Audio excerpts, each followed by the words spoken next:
Olá, turma.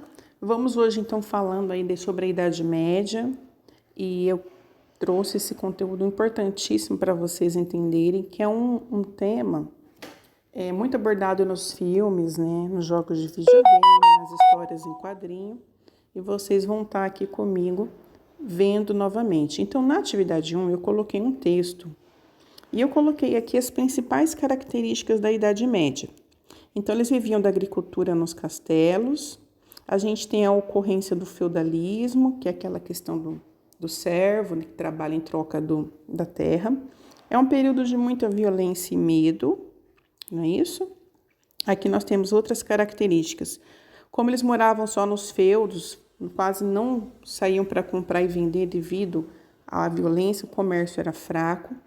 A gente tem uma sociedade estamental. O que é isso? Olha aqui nessa pirâmide, se a gente for representar cleros, nobres e servos, que era a maioria. Se você nascesse servo, você não conseguiria se tornar um clero, ou de servo você ganhava tão pouco, você não conseguia acumular riqueza para ser um nobre, tá certo? Então a gente fala que é uma sociedade estamental. O que é isso? Não havia mobilidade social. O servo não conseguia ser nobre, tudo bem? Era determinado pelo seu nascimento. Bem triste, né? E a gente tem a vassalagem.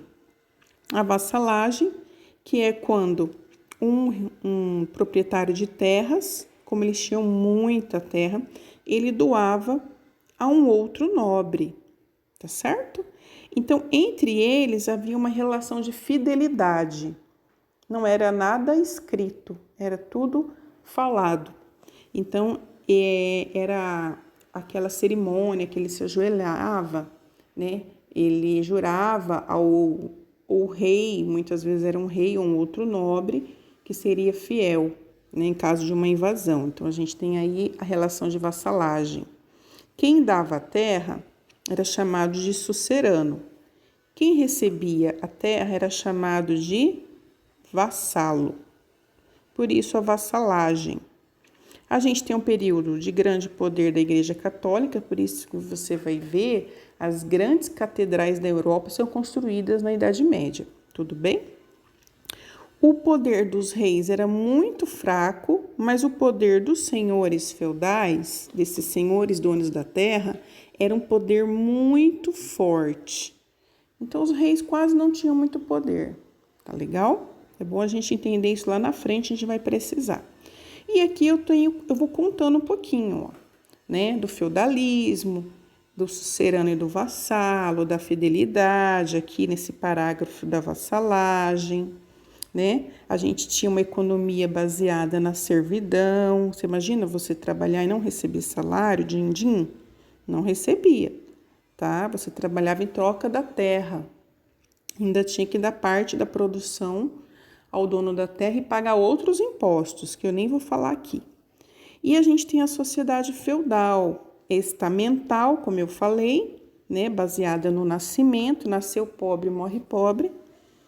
E a gente tem aqui, né, os grupos, o clero, os nobres e o grupo maior e mais sofrido era o grupo dos servos ou trabalhadores, que você vai encontrar esses nomes, tá bom?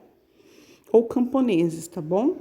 E aí vocês vão responder a letra A, a letra B, a letra C e a letra D.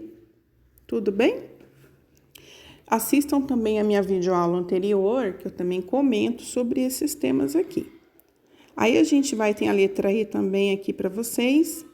E a número 2 é baseada aqui na questão dos castelos medievais. Você vai ler o texto e você vai analisar essas afirmativas aqui, se elas estão verdadeiras ou falsas. Muito cuidado, leia o texto novamente, esse texto aqui anterior, para você ter segurança para resolver. Agora aqui, lá no seu livro de história, você vai abrir na página 38 e 39, lá tem um modelo de um feudo, né? Vocês já viram nas apresentações aí que eu já mencionei também. E aqui você vai desenhar o seu feudo. É uma atividade que eu fazia em sala, em grupo, a gente fazia o cartaz do 7º ano, né? mas vocês vão fazer aqui. Vocês vão desenhar um feudo. Não é para ser igual ao que está no livro, é o seu feudo, tá? Mas você tá vendo aqui que a professora colocou, ó, no desenho apresentado, acompanha comigo. Vemos um feudo, isso lá na página 38 e 39. O que o feudo lá tem do livro de história? Plantações, criação de animais, não é isso? Ele tem lá no feudo do livro o moinho, o castelo, né? Tem todos esses elementos. E aí eu peço para você aqui, ó. Você irá desenhar um feudo do seu jeito, mas o desenho deverá conter os elementos mencionados e não só um castelo. Por quê? Muitas vezes, quando a gente faz essa atividade em sala, os alunos vêm aqui, faz um castelo e pronto. Nossa, que castelo feio, né? Vou fazer uma bandeirinha aqui. E pronto. Não, isso não é um feudo. O feudo é muito mais do que o castelo. Tem toda aquela organização ali em volta, né? Porque aqui no feudo morava quem? O nobre. Só o nobre e a sua família morava aí. Tudo bem? Então, hoje nós vamos fazer, então, a atividade 1, 2 e 3. Na próxima aula, a gente ainda retoma um pouquinho falando aqui, olha, da Idade Média. Tá bom, turminha? Se cuidem, até a nossa próxima aula.